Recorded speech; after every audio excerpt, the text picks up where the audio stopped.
자본금 700만 원으로 출발을 해서 지금 수조의 자산을 일군 기업이 됐다는 게 놀라운 게 아니라 정말 놀라운 것은 무엇이냐면 그때 지금으로부터 15년 전에 이런 세상이 펼쳐질 거라고 말했던 그 세상이 지금 내 눈앞에 그대로 펼쳐져 있다는 사실이 소름 끼칩니다. 아무도 믿지 않았던, 옆에서 바로 귀에 대고 이야기를 해줘도 미쳤다라고 얘기했던 그 이야기들이 바로 지금 내 눈앞에 거짓말처럼 펼쳐져 있습니다. 그 1만 명의 일개 사단의 돈키호테 중에 하나의 W를 발견할 줄 아는 안목을 가진 사람이 통찰력과 직관을 가진 사람이고, 나머지 99%들은 보고 1998년 인터넷을 대표하는 WWW의 W를 미래의 비전 그 자체로 설명하며 강연한 인물은 주식 1세대 고수로 잘 알려진 시골의사 박경철 님입니다. 그런 그 역시도 초기에는 전체의 99%에 속하는 일반인에 불과했음을 담백하게 고백하죠. 상위 1%에 올라설 수 있는 비법은 결국 W를 포착하는 통찰력에 있다고 설명하는데요. 그가 말하는 W는 단순한 꿈이 아니라 현실을 꿰뚫는 통찰과 이를 실전에서 적용하는 방법을 뜻합니다. 이 실전 적용법에 대해 주식 고수인 박경철님은 RSI 지표 사용법을 예시로 들며 이렇게 설명합니다. 또 이 자체에서 가격과 같이 추세선을 그어서 이 추세 지지 저항을 논할 수 있는 소위 말하는 추세선을 작도할 수 있고, 이러한 활용 방법들이 무수하게 쭉 나타날 수 있는 것이 RSI면서 재밌죠? 과매수, 과매도 말고도 RSI의 추세선을 긋는 방법 등 1, 2, 3, 4, 5, 6, 7, 8, 9 여러 가지 활용법들을 설명해 줍니다. 90년대에 이미 이 강력한 RSI 활용법을 깨우친 박경철의 매매법 하나씩 살펴보며 여기서 우리가 W를 찾을 수 있을지 확인해 보시죠. 시작에 앞서 100억 트레이더의 매매 비법서 전자책을 받아보길 원하는 분들은 영상 하단 더보기 또는 고정 댓글 참조에 신청하시면 제공해 드립니다. 먼저 RSI가 뭔지 차트에 적용해놓고 살펴보도록 하죠. 지표에서 RSI를 검색하면 맨 위에 상대 강도 지수라고 나오죠. 이것을 차트에 적용해 줍니다. 선 두께나 색깔은 원하시는 대로 바꿔서 사용하면 되고, 인풋에 들어가 보면 제일 중요한 게 이거예요. RSI는 길이값을 14를 씁니다. 이게 기본값이죠. RSI를 상대 강도 지수라고 했어요. 즉 캔들 14개 동안 만들어진 변동폭을 계산해 상대 강도, 즉 힘을 측정하겠다는 겁니다. 그래서 RSI를 대표적인 모멘텀 지표라고 하죠. 계산 방법을 간략히 살펴보면 전체 변동량 중에서 상승 변동량이 차지하는 비율을 나타냅니다. 14개 캔들 동안 말이죠. 예를 들어 이 구간과 이 구간을 비교해보면 확대해서 보시죠. 가격 최고점이었던 이 자리로부터 14개, 여기까지에 해당하죠. 똑같이 최고점이었던 여기서부터 14개, 여기까지 해당합니다. 그럼 차이가 보이시나요? 앞선 구간에선 가격이 여기에서부터 시작해 최고점에 이를 때까지 하락이 거의 없었습니다. 그것이 집계되었기 때문에 고점에서의 RSI 값이 높게 책정되는 것이죠. 두 번째 구간은 어떨까요? 여기서부터 출발한 가격이 한번 밑으로 크게 내렸다가 그리고 나서 이번에 고점을 형성한 겁니다. 따라서 시작부터 압도적인 상승을 보여줬던 첫 번째 구간에 비해 상승하는 힘은 상대적으로 약하게 측정될 수밖에 없죠. 이때의 RSI 값은 이 자리이고 두 지점의 RSI 값은 명확하게 낮아지게 됩니다. 이것을 통해 알 수 있는 건 RSI라는 지표는 가격을 더 높여가며 상승을 이어간다 하더라도 만약 상승하는 힘이 약해진다면 그것을 하락 모멘텀의 시작으로 측정하는 겁니다. 그럼 지금 구간 상승과 하락 추세를 전반적으로 따라가 보면 가격 저점이었던 이 자리 RSI는 아주 밑에까지 내려와 있고, 이후 가격이 급속도로 상승하며 첫 번째 상승 고점 구간 이 자리에 도달할 때까지 RSI 값도 크게 상승했죠. 지금의 상승 구간은 크게 두 단계로 나눠집니다. 여기가 1번 구간, 그 뒷부분이 2번 구간입니다. 이것을 나누는 기준이 뭘까요? 바로 RSI의 중심값인 50선입니다. 앞 구간은 RSI가 50선 밑에 있었고 두 번째 구간은 50선 위로 RSI가 올라온 게 확인되죠. 즉 RSI 50선은 추세를 나누는 기준선이라고 이해하시면 좋습니다. 따라서 상승 추세를 여기까지 볼 수 있고 바로 이 자리로부터 RSI 값이 50선을 하락 돌파하며 추세가 역전되는 겁니다. 그럼 이제 RSI 지표를 사용하는 이유가 아주 명확해지죠. 가격은 가볍고 빠르게 큰 변동을 만들며 움직입니다. 우리는 이것을 예측하기가 너무 어려운 거예요. 따라서 훨씬 더 강하고 묵직하게 움직이는, 즉 힘을 측정하는 도구가 필요한 겁니다. 그것을 통해 힘의 방향을 예측해 볼 수 있다면 힘이 강한 이 구간에서는 대충 아무 곳에서나 포지션에 들어간다 해도 전부 다 수익입니다. 마찬가지죠. 50선 하락 돌파한 이때 이후로는 아무 때고 포지션에 진입해도 모두 수익이라는 뜻이에요. 그래서 힘을 파악하고자 하는 겁니다. RSI의 구성 요소를 살펴보면 설정의 모습에서 보여지듯 진한 파란색 선이 RSI 선이고 주황색 선은 영어로 RSI Based MA라고 하는데 MA는 Moving Average, 이동평균이죠. 간단해요. 이것은 RSI의 이동평균인데 인풋에서 보면 스무딩의 길이값이 14입니다. 즉 길이값 14에 단순 이동평균을 적용한 것이 바로 이 선이고 이것을 흔히 신호선이라고 하죠. 그리고 뒤에 이렇게 음영이 칠해진 구간이 있죠. RSI 지표의 오른쪽 Y축을 보면 RSI 값이 써 있는데 음영이 칠해진 상단선 값이 70입니다. 하단선 값은 30이에요. 그리고 좀 전에 추세의 기준으로 확인했던 것이 50선이었죠. 그것이 각각 이렇게 표시된 것이고요. RSI 값은 대체로 이 음영이 칠해진 곳 안에 머물게 되지만 간혹 가다가 이 선들을 위아래로 넘나드는 경우가 있습니다. 아래쪽 30선 밑으로 내려가게 되면 시장은 단기적으로 너무 많이 내렸다고 인지하고 가격을 다시 상승시키고, 또 반대로 너무 급격히 상승했다고 하면 시장은 너무 과열되었음을 인지하고 모멘텀을 낮춰간다는 겁니다. 그래서 과잉 매도가 몰린 이 구간을 과매도,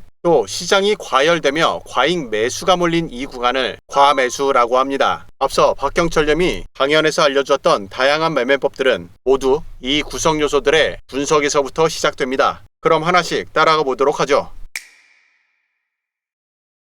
우선 과매수, 과매도 사용법부터 살펴보죠. 앞 구간, 시장이 과열되며 RSI가 과매수를 알려주네요. 이때의 상승이 과도했다는 뜻이죠. 그것을 RSI 과매수로 포착해낼 수가 있습니다. 이후 가격이 내려가는데 이번에는 또 너무 많이 내려갔어요. 그래서 RSI가 과매도까지 내려오게 되죠. 그리고는 다시 한번 상승하며 시장이 과열되었죠. 이렇게 됩니다. 따라서 RSI가 과매수까지 간 다음 다시 70선 밑으로 내려오게 되는 이 자리는 숏 포지션을 노려볼 수 있고, 반대로 과매도 이후 다시 위로 올라오게 되는 이 자리, 그리고 여기서도 나오죠. 이 가격대에서는 롱 또는 현물 매수 타이밍을 잡아보는 겁니다. 이와 같은 시장 움직임은 대부분 중심에 어떤 기준선이 있게 되어 기준선으로부터 너무 많이 올라왔기 때문에 그것을 뒤늦게 시장이 인지하고 가격을 원상 복귀하려고 하는 것이고, 그런데 이때 관성이 작용하며 가격이 크게 내려가 버리는 겁니다. 그 후 이때도 마찬가지, 정신 차리고 봤더니 가격이 너무 많이 내려온 거예요. 그래서 다시 원상 복귀를 하려 가격을 올리는데 또 이번에는 너무 많이 올라가는 거죠. 이런 경우 보통 숏 포지션에 들어간 상단 꼭지점과 롱 포지션에 들어간 하단 꼭지점, 이 중간을 지나가는 이동평균을 찾으면 이런 자리를 쉽게 포착할 수가 있습니다. 그 선이 지금은 길이값 100의 이동평균임을 알 수 있고, 이동평균은 보통 중장기적으로는 100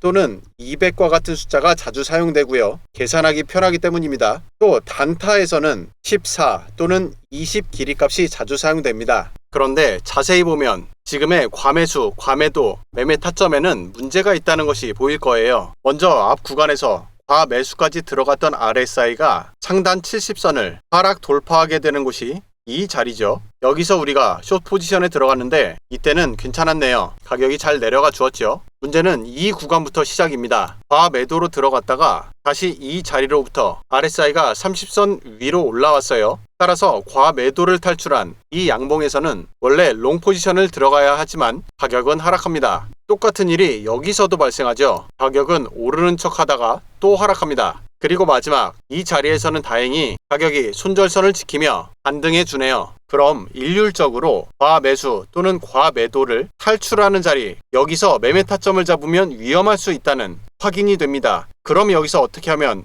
보다 안전한 매매가 가능할지 살펴보면 바로 이거예요. 이동평균선이라고 말씀드렸어요. 이동평균선은 그 자체로 추세를 보여주죠. 이 자리에서는 상승하던 이동평균이 고점에서부터 하락 전환되는 시점이었습니다. 그럼 과매도에 들어간 이 구간, 그리고 이 구간까지 살펴보면 첫 번째 과매도를 탈출하는 하단 30선이 여기죠. 첫 번째 과매도를 탈출한 이 자리에서는 이동평균이 하락 중입니다. 두 번째 이 자리 역시 이동평균선은 하락하는 중이죠. 그런데 롱 타점으로 적어둔 이 자리는 어떤가요? 이제 이해되시죠? 이동평균이 상승 중입니다. 그리고 이때는 가격은 계속해서 높아졌으나 이동평균 높이는 그대로죠. 올라갈 수 없다는 의미이고 따라서 이동평균을 확인하고 포지션에 들어갈 수 있게 되는 겁니다. 그동안 과매수, 과매도만 보고 타점을 잡았다가 잘 안됐다면 이제부터는 이동평균의 기울기를 확인하면서 보다 안전한 매매 타점 운영해 보시길 바래요.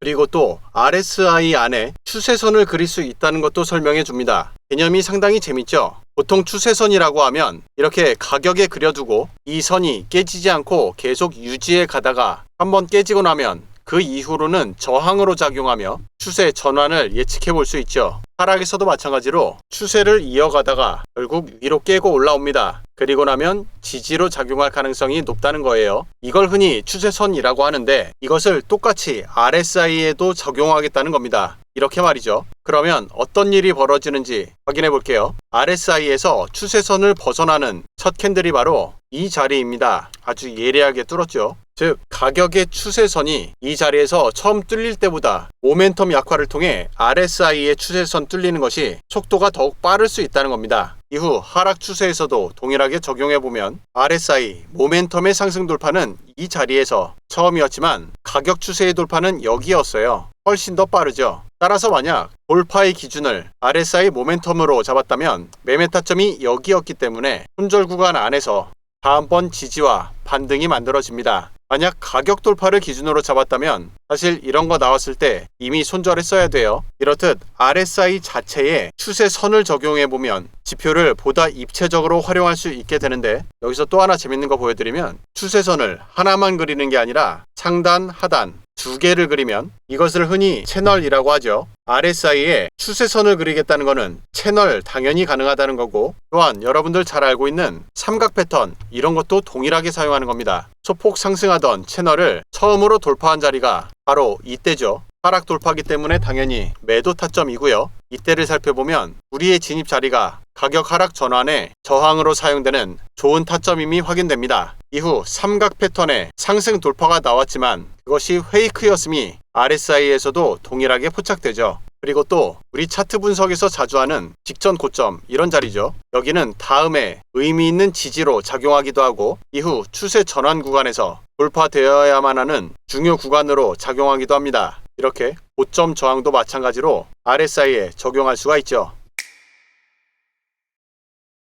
그럼 지금부턴 앞서 확인했던 개념들을 복합 사용하는 매매법을 확인해 보겠습니다. 지표에서 단순 이동평균을 차트에 적용해 주고요. 길이값은 RSI와 동일하게 14로 사용합니다. 이렇게 함으로써 동일 기간 동안 신뢰도 높은 평균 가격과 모멘텀을 함께 비교하며 매매할 수 있다는 겁니다. 그럼 이동평균선이 두 개가 올라와 있죠. 단순 이동평균선과 함께 RSI의 이동평균선까지 이 둘을 동시에 적용하는 방법이에요. 앞서 살펴봤듯 RSI에서 발생하는 신호는 모멘텀, 즉 힘의 변화를 측정하는 방법이기 때문에 가격 변동에 앞서서 신호가 발생하는 경우가 많습니다. RSI의 이동평균도 마찬가지예요. 무슨 뜻이냐면 이동평균을 보는 첫 번째 순서는 바로 기울기입니다. 예를 들어 상승하던 이동평균에 기울기가 꺾이는 곳은 바로 이 자리죠. 이때의 RSI를 보면 하락은 이미 시작했고 실제로 RSI 이동평균의 방향이 하방으로 꺾인 곳은 바로 이곳이에요. 신호의 속도가 빠르다는 뜻입니다. 따라서 두 개의 이동평균선의 방향과 돌파 여부를 확인하며 타점을 잡는 방법 설명해 드리겠습니다. 먼저 과매도까지 갔던 RSI가 장대 양봉이 나오며 RSI 이동평균선을 상승 돌파했죠. 하지만 이때 가격의 이동평균선은 아직 내려가고 있는 중입니다. 이럴 때는 이동평균이 최소한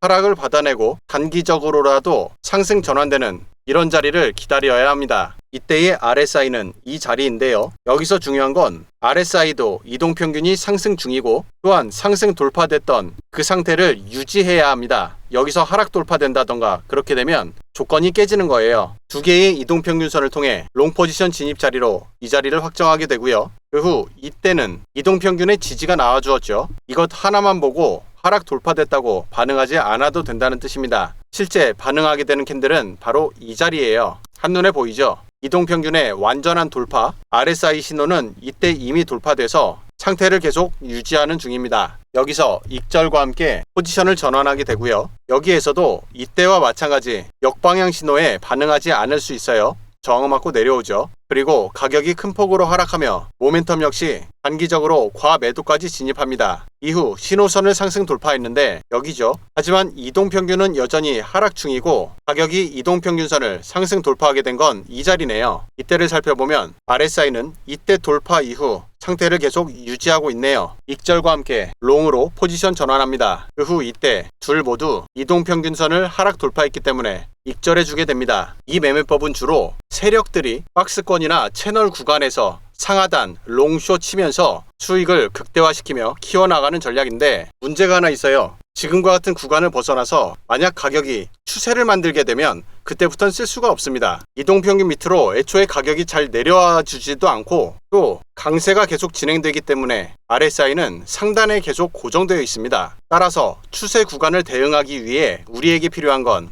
RSI로 추세를 읽고 타점을 잡는 방법이겠죠. 14 이동평균과 조합해서 단타에 사용하고 추세를 분석함으로써 중장기 매매에 사용할 수 있으면 RSI 매매 승률은 보다 높아질 겁니다. 우리 트레이더가 수익을 높이는 핵심은 결국 추세 매매라는 거 부인할 수 없는 사실입니다. RSI로 추세 한번 잡아보죠. 가격이 하락합니다. 저점을 찍고 가격 고점을 높여가고 있어요. 그러면서 지금 구조에서는 앞선 저점 구간을 지켜냅니다. 따라서 이런 구간에서는 고점을 연결하고 또 저점을 연결해서 상승하는 채널을 만들어 볼 수 있겠습니다. 오늘은 종목이나 타임프레임을 최대한 다양하게 쓰면서 설명드리고 있는데요. 여러분들이 주력으로 매매하시는 코인이나 주식, 해외 선물 등 범용으로 적용해서 사용하시면 되겠습니다. 지금 이렇게 상승하는 채널을 구획했다면 지금부터는 딱 이것만 기억하시면 됩니다. 바로 50선이에요. 앞서 살짝 설명드렸지만 추세를 가르는 핵심 기준선 바로 50선입니다. 그래서 설정의 모습 탭에서 기준 50선을 눈에 잘 보이게 바꿔주도록 하죠. 50선 잘 보이죠? 그리고 나서 가격 움직임에 따라 대응해주면 되는데 50선 위로 올라오죠. 또 하락하던 이동평균은 이 자리로부터 횡보 전환되었고 그리고 앞서 설명드렸던 이 지지선 저점을 더 밑으로 내리지 않고 지켜냅니다. 따라서 상승 채널에 지금이 저점이라고 생각하고 롱 매수 타이밍 노려보도록 하죠. 타점을 잡을 때 직전 저점에 손절을 잡으면 되겠습니다. 이후 가격 변동을 빠르게 따라가 보는데요.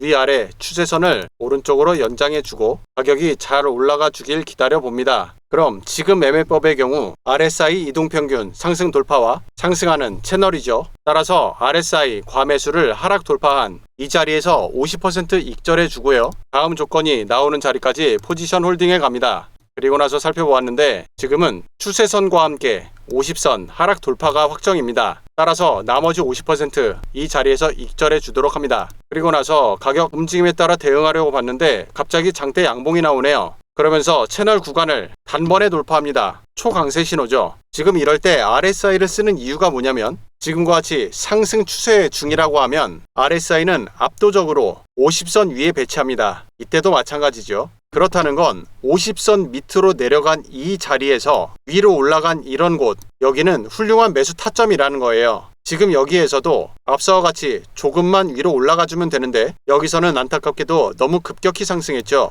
하지만 채널 자체를 돌파시키는 의지가 보이기 때문에 이 자리에서는 자신있게 매수 포지션에 들어갑니다. 이후 가격 변동에 따라 포지션 운영해 가면 되겠는데요. 지금처럼 가격이 급등하는 경우 RSI는 원리상 과매수 구간에 머물게 됩니다. 따라서 과매수 구간을 만약 하락 돌파하게 된다면 이것은 상승이 멈추고 다음 가격 방향을 아직 못 잡았다는 의미가 되죠. 그리고 추세를 보는 핵심 지표로 앞서 22동평균을 소개해드렸어요. 22동평균을 같이 살펴보면 더욱 중요한 자리를 포착할 수 있습니다. 우선 과매수 구간을 하락 이탈한 이 자리에서 절반을 익절하고 포지션을 계속 운영해 갑니다. 그런데 바로 다음 캔들에서 이동평균선에 하락 돌파가 나왔죠. 나머지 전량 여기서 익절해 주도록 하고요. 그 후 가격 변동을 지켜보는데요. 가격이 계속해서 방향을 못 잡고 있는 가운데 이제는 방향이 나왔네요. 횡보하던 이동평균이 큰 음봉이 출현하며 하락 전환되는 것이 눈에 보입니다. 그리고 RSI는 50선 밑으로 돌파했죠. 앞서 이 자리에서는 아직 채널이 상승하는 중이었기 때문에 다시 50선 위로 올라와 주기를 기다리는 자리였다면 지금 이 자리에선 이동평균, 두 번째 이동평균 모두 다 하락 중이기 때문에 50선 돌파를 추세 전환의 신호로 쓰는 겁니다. 매도 포지션 이 자리에서 들어가죠. 손절은 아까와 동일하게 직전 고점으로 설정하시면 되겠습니다. 이후 가격 변동을 따라가 보는데요. 중요한 신호가 나올 때까지 포지션을 가지고 갑니다. 이제 눈에 뭔가 보이시죠? 이동평균의 완전한 하락.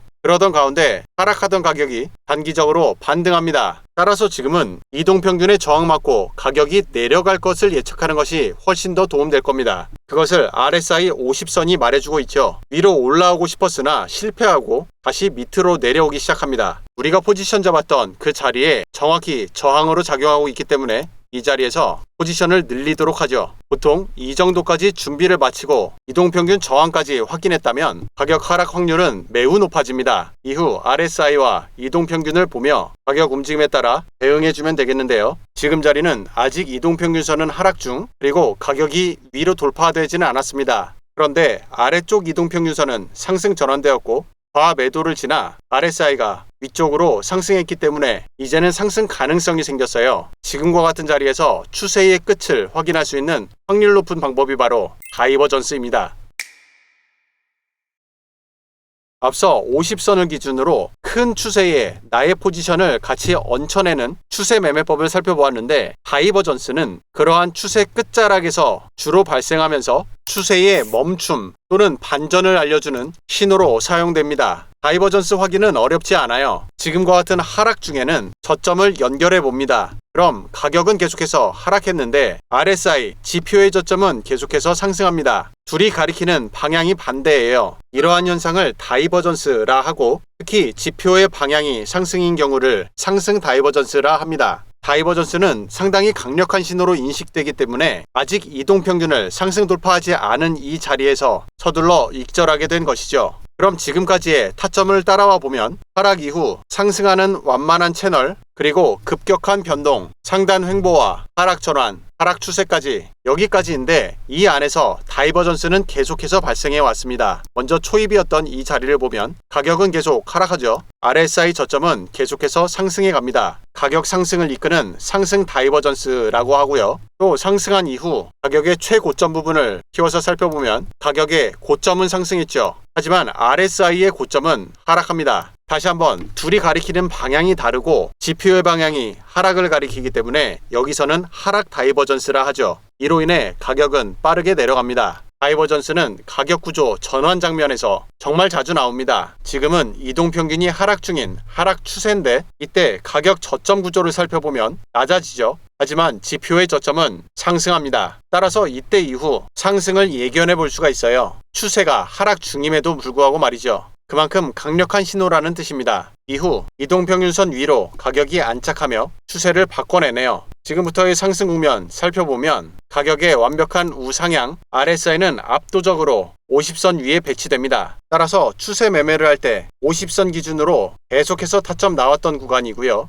그런데 마지막 두 번에 걸쳐 고점을 만들었던 이 구간을 살펴보면 다시 한번 가격의 고점은 상승하고 지표의 고점은 하락합니다. 그렇기 때문에 추세가 상승 중임에도 불구하고 하락을 노려볼 수가 있는 거예요. 해외 선물하시는 분들은 추세와 역전자리 포착까지 RSI 매매법 꼭 써보시길 바라고요. 그런데 간혹 RSI 다이버전스에 대해 오해하는 내용들이 대체로 이런 겁니다. 가격의 상승, 하지만 지표 고점은 하락합니다. 하지만 이건 다이버전스로 보질 않습니다. 왜 그럴까요? 이유는 바로 이 거리 때문이에요. 아까 살펴봤듯 RSI의 길이값은 14입니다. 따라서 중심을 기준으로 과거 14, 이후 14, 둘을 더하면 28이죠. 따라서 캔들 개수가 30개를 넘어가 버리면 이미 RSI를 통해서 잡아낼 수 있는 모멘텀은 그 자체로 분리된다는 뜻이에요. 구조가 이미 바뀐 겁니다. 따라서 이때의 고점과 이때의 고점을 이렇게 먼 거리로부터